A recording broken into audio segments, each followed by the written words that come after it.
Salam literasi. Assalamualaikum anak-anak. Gimana kabarnya? Tetap semangat kan belajarnya? Baiklah, kali ini kita bertemu lagi di pembelajaran literasi, yaitu literasi baca tulis. Dan kali ini kita akan membahas tentang kata dalam teks sederhana dan kalimat dalam teks sederhana. Baiklah, kita bahas satu persatu. Yang pertama adalah kata dalam teks sederhana. Apa sih itu kata? Kata memiliki pengertian sebagai sederetan huruf yang berada di antara dua spasi dan memiliki sebuah arti. Secara umum, kata adalah sebuah unsur bahasa yang susunannya terdiri dari kumpulan huruf atau unit yang memiliki sebuah arti, sehingga dapat berfungsi untuk membentuk kalimat, frase, dan klausa. Jadi kata adalah susunan dari beberapa huruf yang memiliki sebuah arti. Tidak semua kata itu sama jenisnya. Ada beberapa jenis dalam kata. Baiklah, kita bahas tentang jenis kata. Yang pertama adalah kata benda. Yang bisa disebut dengan kata benda antara lain nama dari seseorang, nama tempat atau semua benda dan segala yang dibendakan. Contoh, buku, kuda, nama orang, nama tempat, seperti itu ya. Yang berikutnya adalah kata kerja.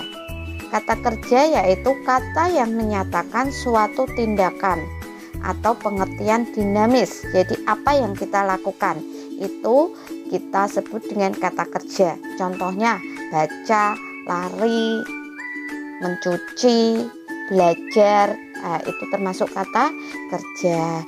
Berikutnya adalah kata sifat, yaitu kata yang menjelaskan kata benda. Jadi kata yang digunakan untuk menjelaskan kata benda. Contohnya keras, lucu, cepat, cantik, dan sebagainya. Dan jenis berikutnya adalah kata keterangan, yaitu kata yang memberikan keterangan pada kata yang bukan kata benda, ya, yang bukan kata benda. Beda dengan kata sifat. Kalau kata sifat tadi menjelaskan untuk kata benda, tapi yang kata keterangan itu bukan untuk yang kata benda. Ya, contohnya sekarang, agak, ya, di, biasanya ada keterangan seperti itu juga, ya. Terus ada kata ganti. Kata ganti itu adalah kata ganti untuk benda, ya.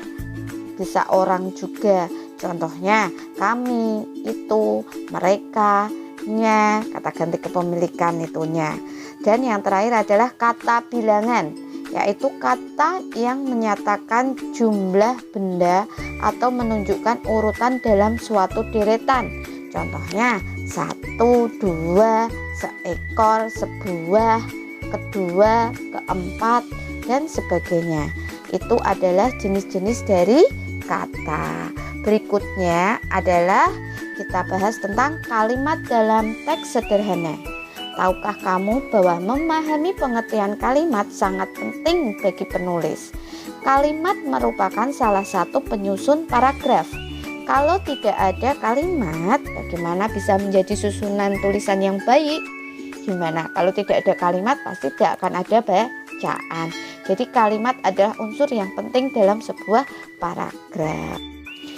Kalimat secara umum adalah gabungan dua kata ataupun lebih, baik itu dalam bentuk lisan maupun tulisan yang disusun sesuai pola tertentu, sehingga memiliki arti.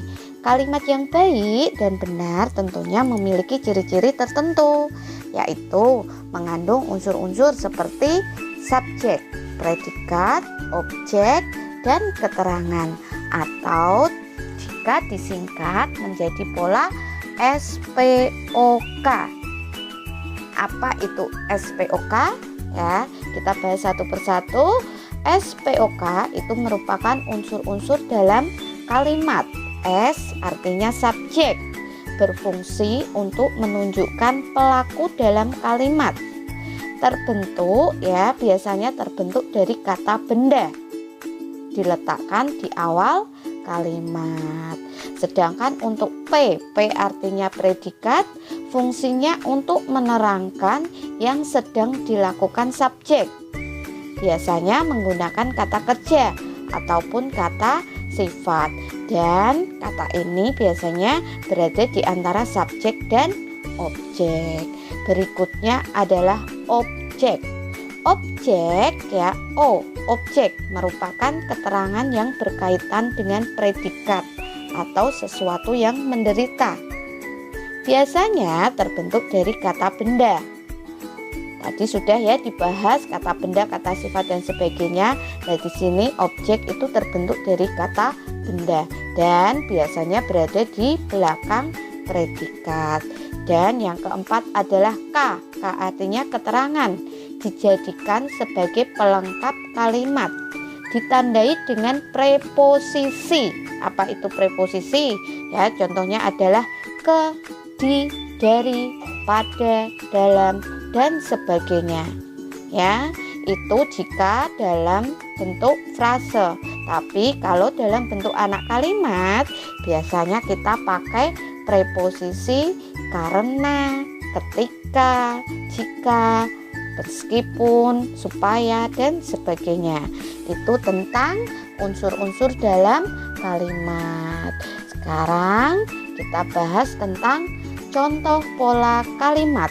Pola kalimat terbentuk dari unsur yang tadi, yaitu subjek, predikat, dan objek serta keterangan.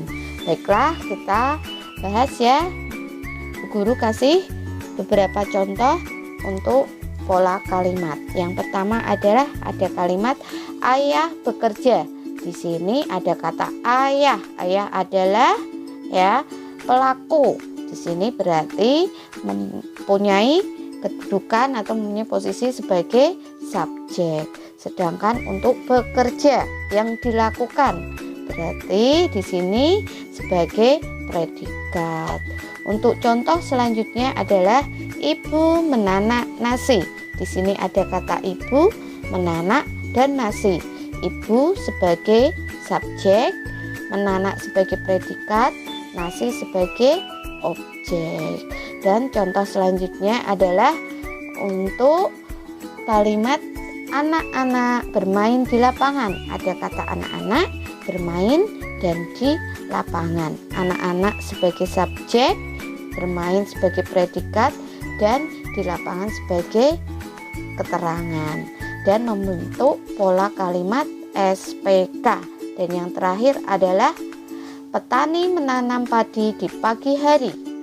Ada petani sebagai subjek, menanam sebagai predikat, padi sebagai objek, dan di pagi hari sebagai keterangan, dan membentuk pola kalimat SPOK. Nah, itu adalah pola-pola kalimat ya. Tadi ada SP, ada SPO, ada SPK, dan ada SPOK. Baiklah, demikian materi literasi hari ini.